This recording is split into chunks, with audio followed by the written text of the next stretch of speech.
Hi everybody, welcome to my studio. I thought I'd share just a little bit about my palette and my paints today with you. I love working on a glass palette because it's just so much easier to clean up. And I also like a large palette, like this is a 12 by 16. And I like the size of it. It's very convenient, fits really nicely on my table, and I like it so far. I'll go over my paints, and I love to stick to one brand. So right now I use Michael Harding paints. Pretty much every single one of them is a Michael Harding paint over here. I'll go over them real quick for you. So this is titanium white, cadmium yellow lemon, cadmium red light, brilliant pink, ultramarine blue, viridian, permanent sap green, transparent oxide red, alizarin crimson. This is ivory black. This is a gray number 5. This is a gel I like to use sometimes if I'm working with transparent paints, and it's made by Gamblin, and it's called solvent free gel. And then over here I have King's Blue Deep. Again, this is titanium white. I like to have 2 separate piles of titanium white because it allows me to keep my sky clean. So this one over here, I reserved this one for my sky color. This one over here gets contaminated as I start to mix my paints, and it just gets real messy in this area. So I like to keep one pile of white clean. Over here I have some earth tones. So this is Venetian red, yellow ochre, and this one is called unbleached titanium dioxide. Now, do I use all of these colors while painting in one single painting? No, almost never. But I like to have them on my palette for convenience. So if at all I feel like I need to dip into a paint, it's available on my palette. I also like to organize my palette in this fashion every day. I don't change the order.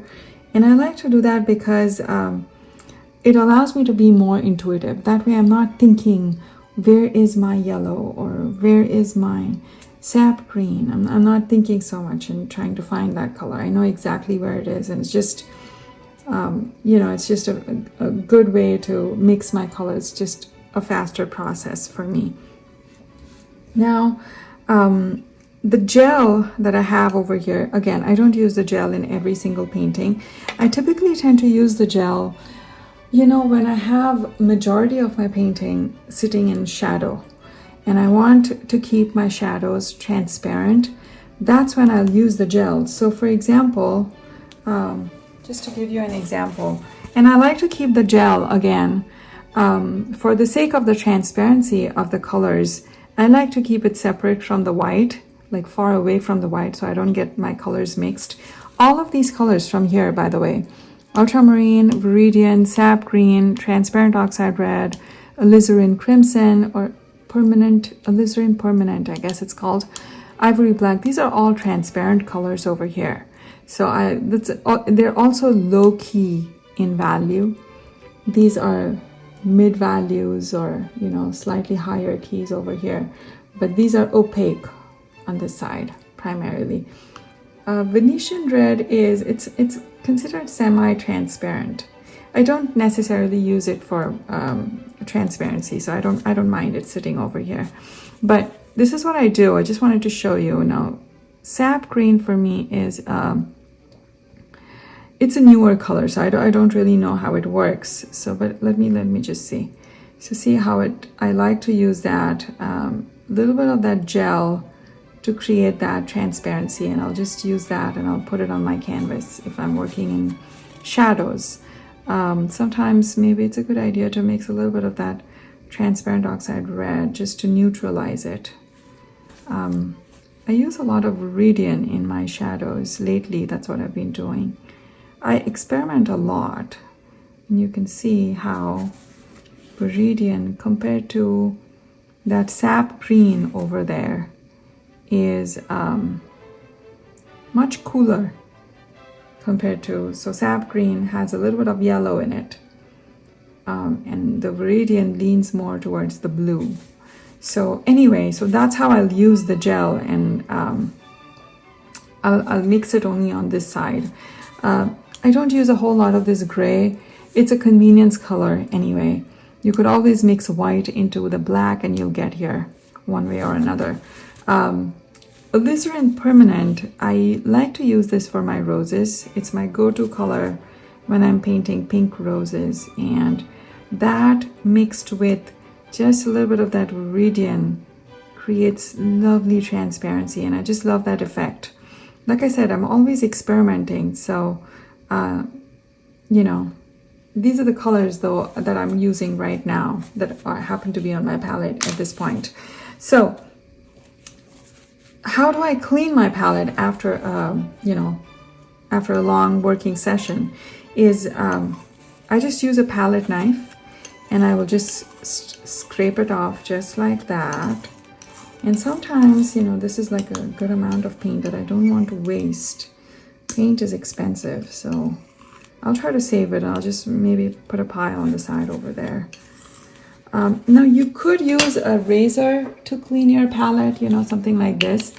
But I've noticed that this one, it tends to scratch my glass palette, and I don't like that. So I'll really avoid using that, and I'll just stick with my palette knife. And if you clean your palette every day, which I do every single day at the end of my painting session, it's pretty easy to clean it with a palette knife, just like that. And then I'll just use my paper towel to, you know, just clean up the rest, and it leaves it nice and clean. I like to have my palette ready to go for the next day. So again, I'm not wasting my time cleaning up the palette. Okay, now once I'm done with this, one of the most commonly asked questions for me is what do I do with the you know, paint piles that are left over?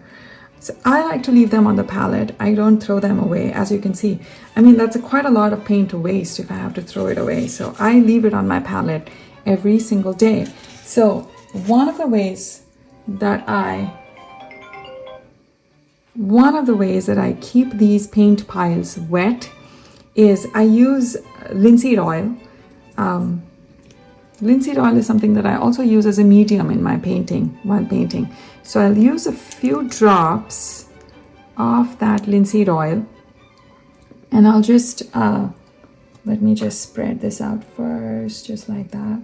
And I'll just put like one or two drops, not a whole lot. Some paints dry faster than the others, and some of these paints already have some linseed oil from yesterday. So I don't want to add too much. Too much is not good. Some into that, and maybe one over here. But that's what I do. I add just a few drops of linseed oil. You can see some of them have like a little oil, you know, like a little oil circle around it. So I know that that already has a lot of oil. So I'm not going to add more to it. Okay, but once you start working with your paints, you will get an idea of which ones dry more and more faster, dry faster than the others. And then, you know, you can use your judgment and decide accordingly where you want to drop those drops of linseed oil or walnut oil. Okay. Now the next thing I do is I like to keep my palette in an airtight container. Again, all of this is to slow down the drying process of these expensive pigments, right? So I can use them for a much longer time. So what I do is I like to keep my palette in an airtight container, and this is a box that I bought off of Amazon. It's made by Masterson. So I'll keep my palette in there. And here's another thing I do is, this is clove oil that again I bought off of Amazon, and it's just pure clove oil. I'll just put just like a little one or two drops, and I will stick this on my glass palette. Okay, clove oil, I believe, is an antioxidant. So what it does is it slows down the drying process. Again, I know many people will drop clove oil into their paint piles, just know that clove oil takes a very long time to dry. So if you use your oil paints with clove oil in them and actually put that paint on canvas, it's going to take forever to dry. So just be mindful of that. So, but if I do this clove oil trick over here, and even if I'm gone for a couple weeks, when I come back, my paints are still mostly wet. So the clove oil, it really helps in slowing down that drying process.